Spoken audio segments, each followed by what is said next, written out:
Hi Latham Country, it's Bob Foley. It is July 10th. We ran out to a field here in Sioux Falls, or I think technically we're in Brandon, South Dakota.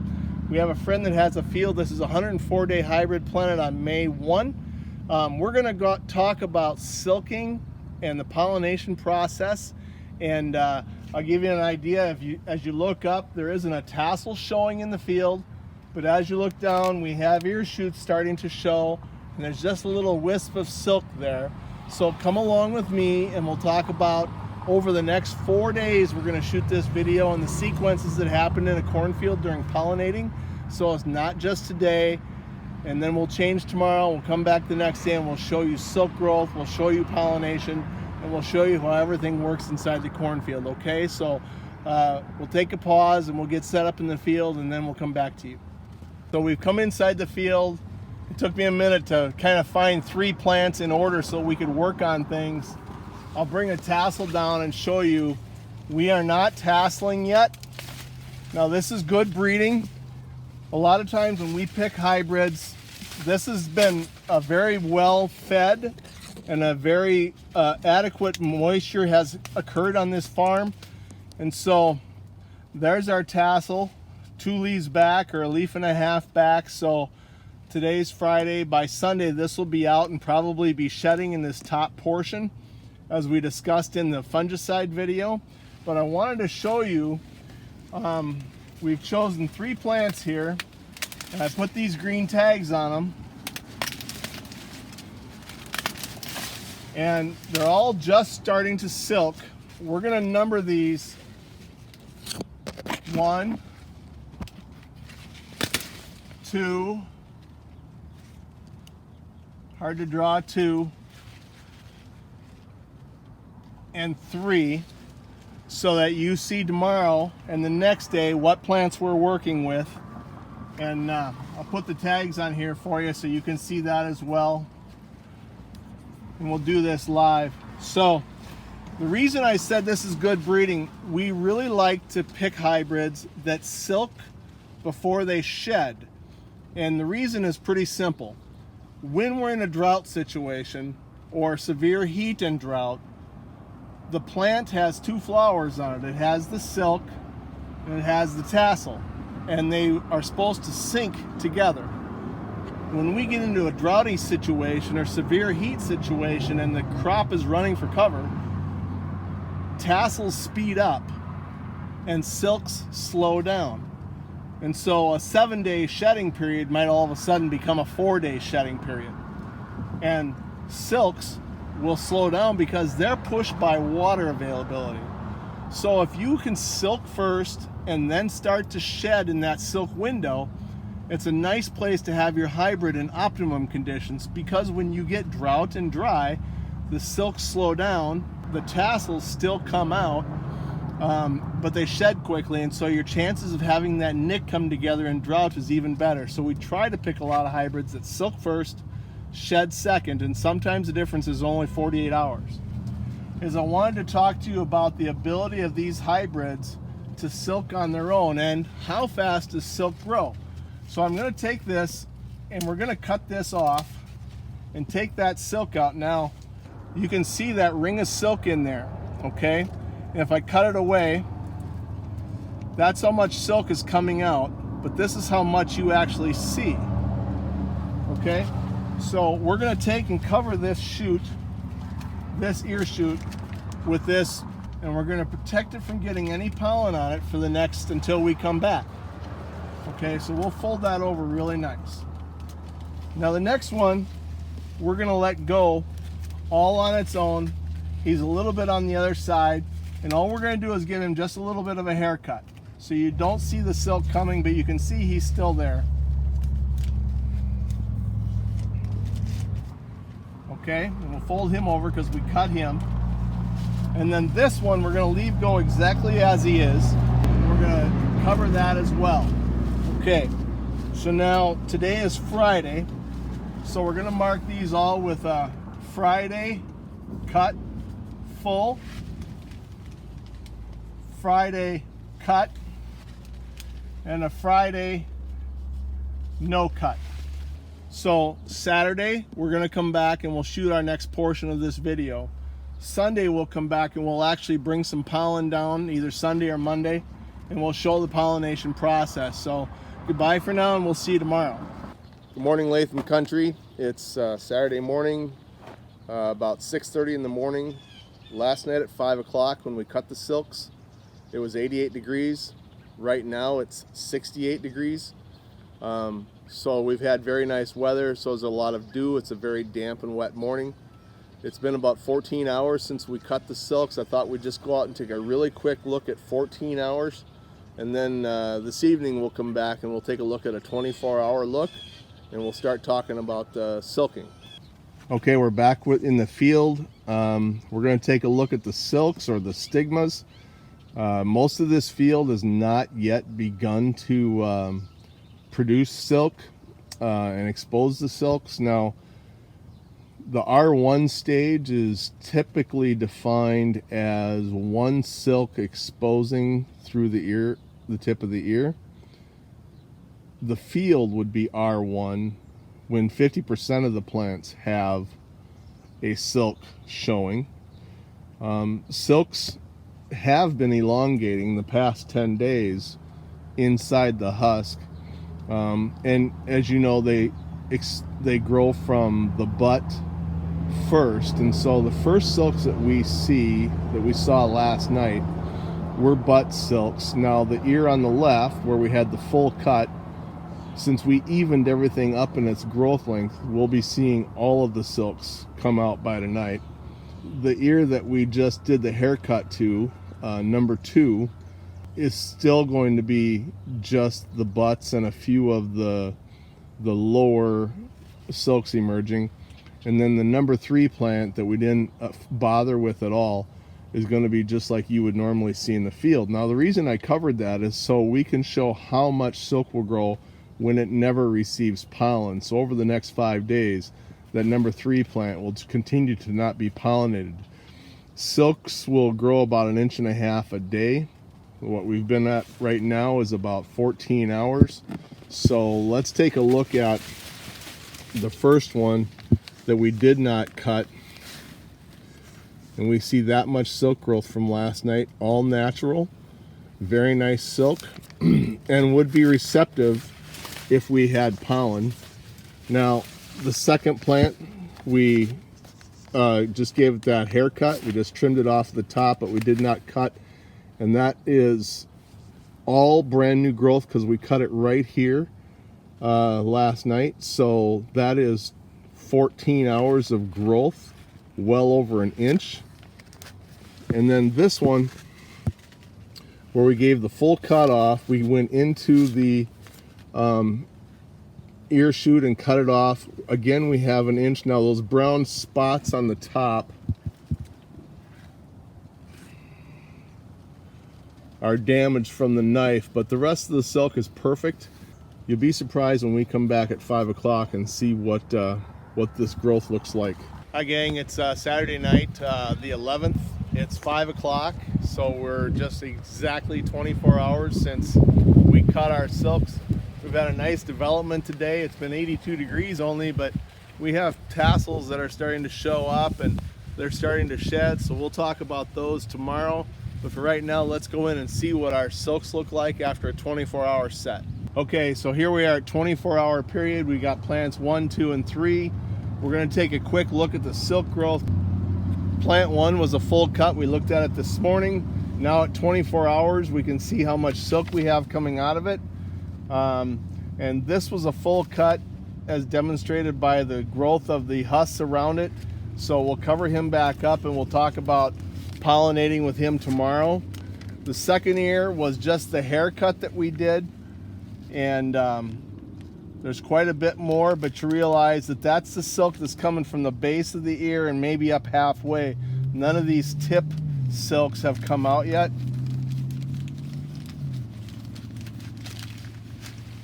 And 24 hours on the fully natural growth shows a lot of length of silk, but notice how the abundance of silk is much less than what we had over here on the full cut when you compare the two. So by cutting this ear shoot down, we are able to expose some of the higher up silks. Now, just as an example for this, there's an ear shoot showing up right over on this plant number 4, if you will. And we can take him apart real quick and bring that ear shoot to us. And we'll open that up. And you can see those silks were almost at the tip and ready to come out. I just wanted to show you that in fact the first silks out are from the bottom of the ear, and as we lay them up, they are the ones that are the highest on that ear profile, and the silks at the tip here at the end still have yet to even surpass the length of the ear, and so they're the shortest. And so it is true that the longest silks, the first silks emerge, come from the base of the ear, and the last silks to emerge come from the tip. Okay, so just as a point of reference.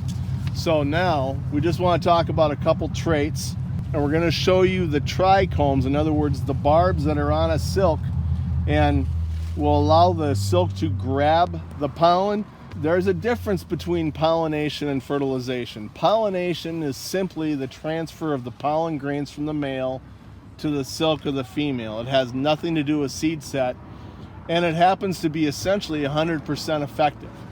Where we get seed set problems and kernel development problems is in the fertilization process, and we'll talk about that in the next one. So we've shown you an ear length of silk. Silk will remain receptive for about 10 days, but the first 4 to 5 days does essentially 100% of the work. So here in the next 2 to 3 days, the pollen should be shedding, and these silks will grab all the pollen that they can get. One pollen grain will do the fertilization for each silk, even though there's thousands of pollen grains, and we'll get the math to you for that later. Okay, one last thing we're going to do here to make this a little bit easier as we go forward is I made these glycines, basically Ziploc bags that we could see through, so we don't have to keep taking these shoot caps off and on, because pretty soon we're going to have pollen flying in this field. So I'm just going to replace these paper bags with the same labeling that we had on these other bags.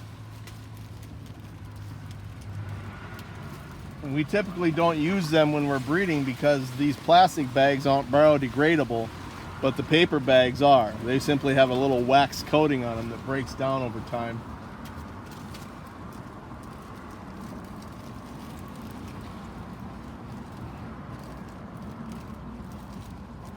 So that'll look pretty good. Tomorrow when we come back, this will be a lot easier for us to see, and we left enough air hopefully in the bottom that they don't steam themselves overnight with the moisture. So I just wanted to show you that we're changing that, so when we come to the next video you know what happened. Hi Latham Country, it's Sunday afternoon about 3 o'clock. Today we're going to pollinate, and so to do that, before we left the field yesterday, I put up one tassel bag so that we could collect the pollen from that tassel. So I'll go grab that, and then we'll come back and we'll take a look at trichomes grabbing pollen grains while we do the pollination process, which will start the fertilization process. Okay, so I brought the tassel bag and the tassel with us, and you can see it was just that top portion of the tassel that was shedding. But what we're interested in is the gold pollen that's showing up in there, not these anthers that you always bring in on your shirt when you come in from checking fields. So now we're going to take that and we're going to pour it on these silks for the full cut on Friday. Hopefully now we'll use plant number 1 and we'll get in close enough and you should be able to see the trichomes grab the pollen, okay? Okay, so we'll remove this shoot cap. We'll bring the pollen in. You see the anthers. There comes the pollen dust. You should be able to see the pollen grains have been grabbed by the silks. Right in here is a beautiful spot to see it.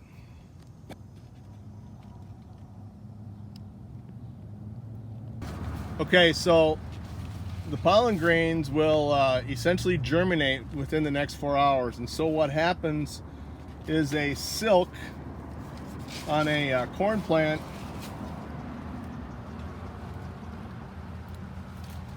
is essentially like a drinking straw, and the trichomes surround the pollen grain. The pollen grain sprouts and grows a tube inside this like it's a drinking straw, and goes all the way down to the one kernel, what's going to be the one kernel of the egg, and fertilizes it. Now that takes about 12 to 28 hours for it to make that fertilization.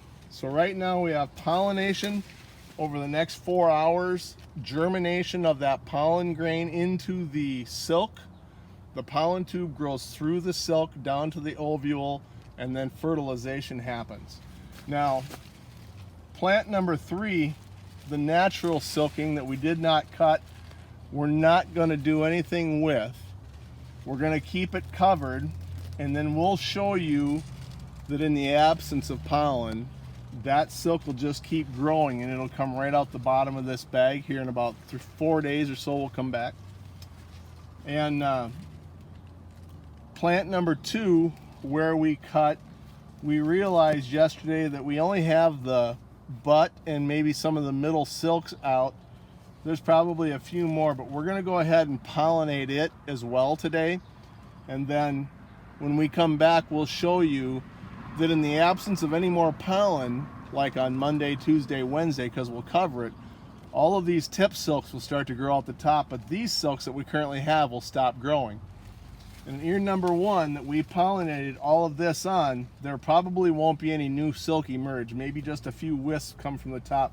But look at how this silk is already laying out after it's had its mission accomplished. So it's not upright and aggressive like these other silks are.